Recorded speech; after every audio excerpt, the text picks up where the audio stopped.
So hey y'all, I'm back with another video. So tonight's video is yet again another Chioma Chats video podcast edition. So by the title, we're going to be doing another random opinions about random things. This has been an ongoing series on my channel that all of you love, so we're just going to keep it going. Again, some of these are unpopular opinions, some of them are just basic opinions, but I always seem to ruffle feathers nonetheless, and y'all love it. So definitely let me know some of y'all's opinions down below and how you feel about mine. So without further ado, let's get right into this video. So my first opinion is they need to bring the show Dog Eat Dog back. When I was a kid, I just knew I was going to be on there, and I think it's a game show that doesn't really get the love that it should. It's really a GSN classic, and for those of us that grew up not having cable at some point, it's nothing like a good game show to pass the time. Dog Eat Dog encompassed physical challenges and trivia questions with an elimination style game structure. It was suspenseful, and it seemed like the casting was always diverse. It's like Survivor, but way shorter and less dramatic. Hey, GSN, call me. I'll host a reboot if y'all bring it back, because this was definitely a show I grew up on. I would think game shows are some of the easier shows to produce because you can spin the concept and the rules any way that you like. But Dog Eat Dog never gets talked about in game show conversations. They just recently brought back the show Lingo, which is another good classic. I think they can bring back the show Chain Reaction too, and Dog Eat Dog gotta be up next. Like, come on, y'all. I worked at a nursing home at the beginning of college, so I know about all the classic game shows, forgive me. But yeah, let's bring back Dog Eat Dog. Hopefully one of these networks pick up the show. I'm down to host.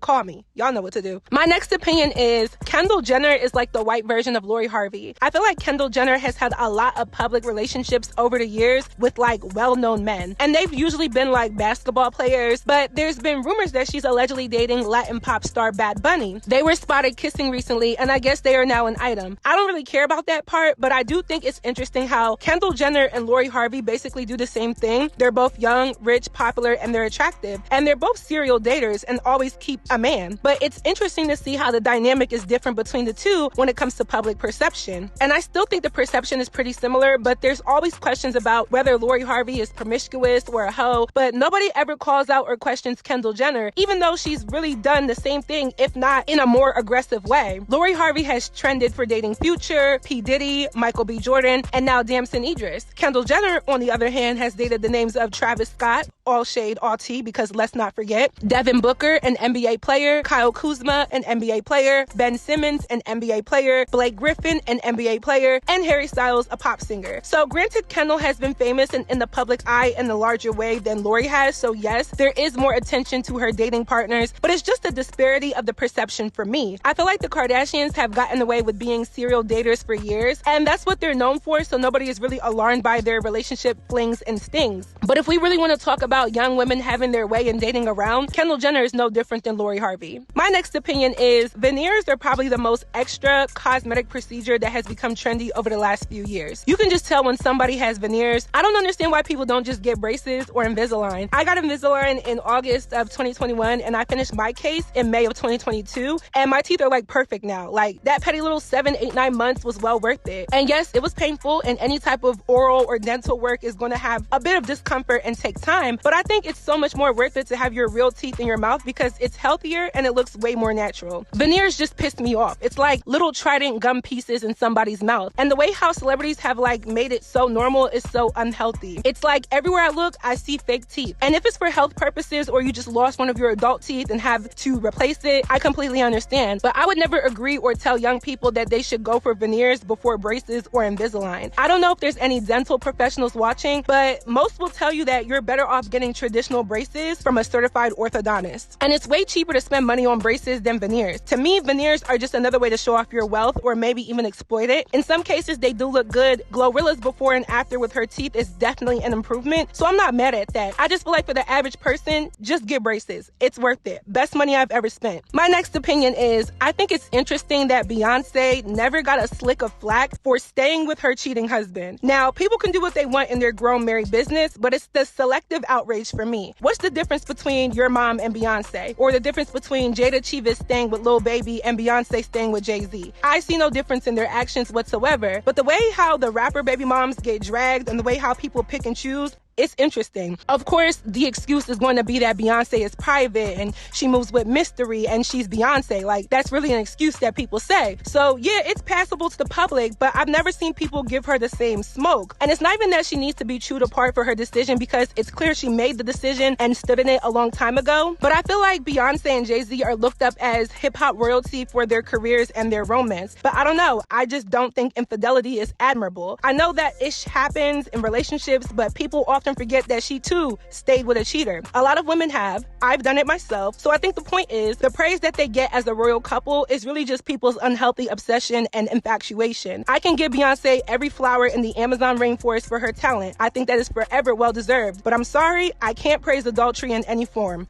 No bueno. My next opinion is the introduction of Afrobeats music into American culture and really just global exposure definitely aided in the improvement of appreciation for Black people everywhere. I think Afrobeats music has been one of the most positive things to help bridge the gap of the diaspora. Growing up, I would have never guessed that Afrobeats would be on the American radio stations, and I would have never guessed that huge African music stars and entertainers would be able to cross into international appeal. In my opinion, it was 2017 that Afrobeats became super popular in the States, or at least began to gain popularity. It was musicians such as Wizkid, Burna Boy, Rema, Tiwa Savage, Olamide, Kiss Daniel, and them having huge songs that also went into the American market that really surged this appreciation of Africans outside of Africa. Now, I'm a bit biased being that I just named only Nigerian artists. However, Nigeria is producing some of the largest and most popular Afrobeats artists all over the world. I feel like once these songs became popular in the American market, African culture became popular and acceptable. And I'm going to be doing a video about this because it was recommended to me, and I think it's a great idea. But I do believe that the inclusion of African music definitely helps the appreciation and self-acceptance of Black people all over the world, and especially in America. I'm not saying that it took Africans to make Black Americans feel better about themselves. I'm just saying, as a whole, I think there was a lot more appreciation for Black features, Black hairstyles, Black music, and just Black excellence as a whole, because a different version of Black culture was put to the forefront. Dashikis were the trend back in 2017. Everybody wanted one. And then when Rema dropped that Do Maybe song, that song was so huge, and I think that really put the spotlight on African music all over the world. That specific song, like, I heard that song everywhere. And now I feel like it's normal to hear Afrobeat songs at the club, at a restaurant, in the mall, whereas that was never a thing like 8 to 10 years ago. I also think that this has had influence on beauty trends. I briefly touched on this in one of my past videos, but I talked about how I feel like braided hairstyles had a resurgence of popularity around this time. Of course, they've always been in, but the whole lemonade braids thing that Beyonce pushed and now everybody was wearing the same hairstyle definitely happened around the time when Afrobeats became popular, and now everybody wants feed-in braids, knotless braids, lemonade braids, Senegalese or Fulani twist, after years of us primarily wearing sew-ins and less Afrocentric hairstyles. So of course there's always been advocacy for the appreciation of Blackness, but when the imagery of monoracial Black people straight from the motherland has become super popular, I think everyone who is Black has benefited from this representation. My next opinion is, I'm giving Meg the Stallion a lot of credit for making tall girls desirable. Some of y'all do not know the struggle of being a tall girl. It's sometimes the most awkward, annoying, and frustrating thing, because you feel out of place in your body when everyone around you is so much smaller or shorter than you. The tall girl struggle is real. Not finding jeans and pants that fit well, men not wanting to date you because you're too big in their eyes, and people always drawing attention to your height as if it's some type of daunting compliment. It's been a lot, child. But I do believe the whole stallion term being pushed really did allow for taller women to feel more confident in themselves. I've never really seen the tall girls get praised prior to Meg the Stallion boldly standing in her height, and I think it was a positive. Shout out to all the ladies 5'7" and up. When I get more into my career, I really do want to create a loungewear line for only women 5'7" and up, because it's such an untapped market. I feel like now that it's cool to be a tall girl, it's crazy how much more attention people give it, especially men. I'm used to getting complimented on my height, but it just wasn't as main focus as it has been since Meg the Stallion blew up. I'm here for it because I think taller women get so overlooked if the conversation isn't about sports. I do credit Meg the Stallion for helping with that narrative. My next opinion is, prom has turned into an industry and competition contest for kids. I've noticed that ever since like 2017, 2017 was crazy. The senior prom has become this show-off competition for high schoolers to do one last flex for the internet before their youth ends. And I'm not even mad at it because I think prom is supposed to be a fun expression and it's nice seeing people dressed up, but I just think that I come from that melting pot generation of being born between like 1995 and 1999, which is like where the millennials turn into Gen Z, and it just gets a little confusing, and you just remember prom being way less serious at that time. I feel like there's a lot of parents taking out loans for their children's prom. There's no way that we went from everybody riding in a Hummer stretch limo with Dave and Bridal's dresses or a dress from Deb in the mall, or maybe something your mom and your grandmother custom made for you, to people literally pulling up in Rolls Royces, Camaros, Christian Louboutin shoes, dresses going for almost $1,000 for a one-night high school event. Like, what?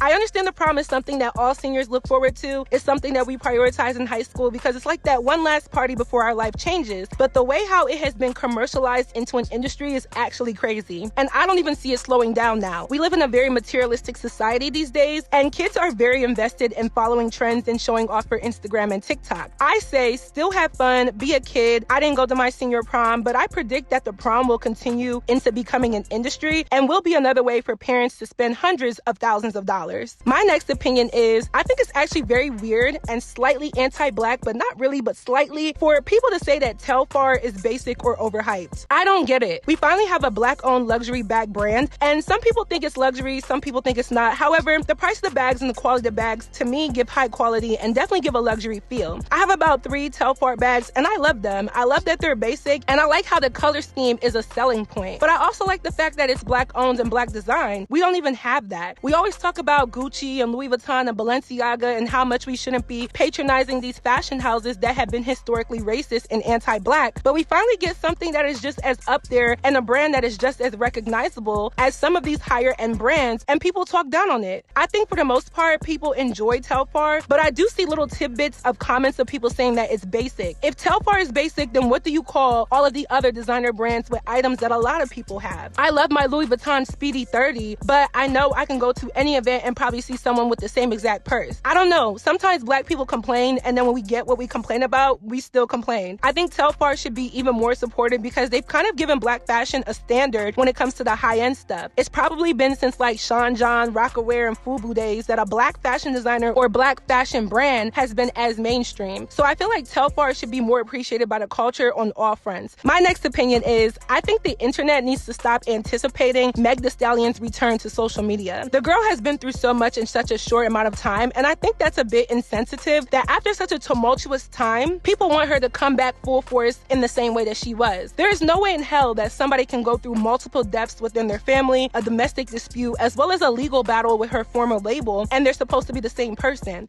Absolutely not. There's been little rumors or talks that I've seen on Twitter about Meg the Stallion and Nicki Minaj potentially putting out diss tracks and having beef. To be honest, if they do, I'm not mad because I think where all of these women should be beefing is in the booth. They should definitely be putting all of their animosity or tension in the songs because that's their job. Write something and let the fans consume it. But I think some people are trying to egg on more negativity to Meg the Stallion, and I'm just not here for it. She's going to do her, and it could be exactly what people are thinking, but I feel like people shouldn't be surprised if she just makes a subtle return to social media or even decides to let her management handle her social media from now on. I don't know, like as a YouTuber or influencer, I don't post as much because I've learned that over the years you have to withhold some level of privacy, and putting your business out there for public consumption really isn't beneficial to anybody. It's really just a smokescreen to get you to a place of uncertainty or burnout. So I just feel like she had to have learned her lesson with how she may have been moving in the past. I think Meg the Stallion was just overly mixy at one point. She was in a lot of different social circles, and she's even admitted that she was moving too fast and she really didn't know the people that she was surrounding herself with. And I think it was more or less a life lesson that led to some mistakes on her behalf, but also led to her realizing that what is more important is her mental health and her peace of mind in her life. I swear, social media and the crazy fan bases are like the evil that exists in the digital world. They literally create narratives that may or may not be true. They find little tidbits of things that celebrities have said or tweets that celebrities have liked or even gestures that celebrities have made, and they use it to pioneer so much negativity than is actually there. I think people have to understand that a lot has happened and she'll be ready on her own time. So my last opinion is, y'all know that girl Queen Chioma?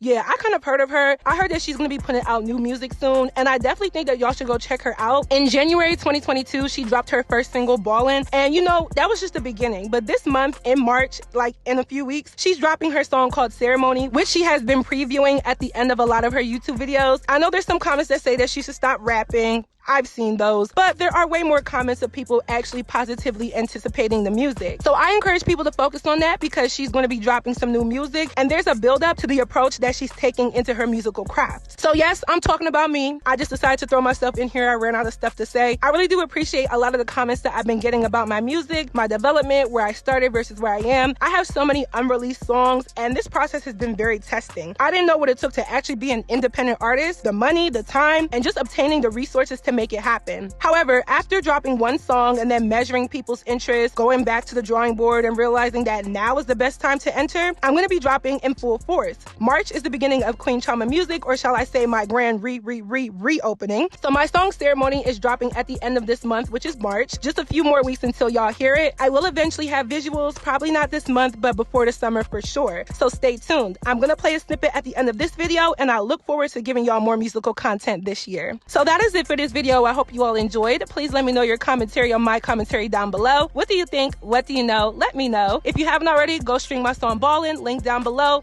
New music about to drop. And lastly, don't forget to follow me on all of my social media networks, and I will see y'all in my next video. Bye, y'all.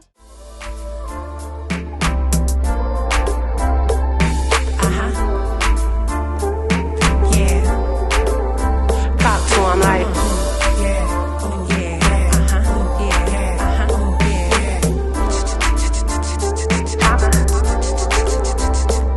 I said 34 B cup, 30 in the deep cut, 20 baddies with me, QTM, yeah, we up, 16 tossing bottoms, man, I went and got my teeth done, 10 minutes with him, now his 15 minutes is cut, never ever make a nigga think that he up, cause you a queen and I'm a queen, now shout out to Latifah, security in the back, with a racket like Serena, ex-nigga crying, laughing him like a hyena, like damn, what you saying, daddy, yeah, I know I got it, fatty, pussy talking to him, talk my shit, yeah, I be getting catty, play with me, I bet you won't, fatty on his chest, and now he calling me a stethoscope, pink fit, look thick, I'm looking good, incredible, cut a nigga off, I'm coming through like a semicolon, mansion in the motherland, December come, that's where we going, body have my niggas frozen, niggas put my picture up, and yeah, they go and get the lotion, and I'm the one they check up on, feeling so lucky, getting green like a leprechaun, run a few errands with the bag with the checkers on it, push it on the floor because it's mine and I'm stepping on it, get the cheese and keep it wet, so yeah, he call me macaroni, niggas on my line and now they begging me for matrimony, Detroit nigga touchdown and we to the Coney, tatted up, big body nigga and he grabbing on me, cheers to my success, now every day is a ceremony, yeah, cheers to my success.